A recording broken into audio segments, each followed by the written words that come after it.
जमलेल्या माझ्या बालमित्रांनो, आज प्रजासत्ताक दिन या निमित्त मी जे काही दोन शब्द सांगणार आहे ते तुम्ही शांत चित्ताने ऐकावे ही माझी नम्र विनंती. आपला देश 15 ऑगस्ट 1947 रोजी स्वतंत्र झाला, परंतु आपल्या देशाला हे स्वातंत्र्य सहजासहजी मिळाले नाही. तर महात्मा गांधी, इंदिरा गांधी, सुभाषचंद्र बोस, भगतसिंग, राजगुरू, सुखदेव अशा महान पुरुषांना आपल्या प्राणाची आहुती द्यावी लागली.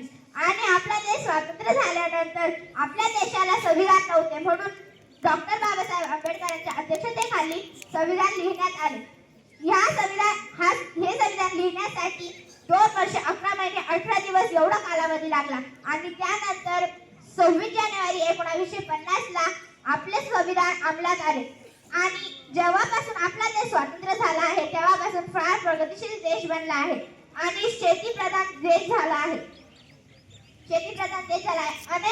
अनेक शेतीविषयी तांत्रिक उपकरणे व अवजारे शेतकऱ्यांकरिता तयार करण्यात आली आहेत. आणि आपला देश म्हणजे शेतकरी सुखी तर देश सुखी. आणि ज्यांच्यामुळे आपण रात्री शांतपणे झोपू शकतो त्या सैन्य दलालाही माझी त्रिवार वंदन. म्हणूनच म्हणतात जय जवान जय किसान.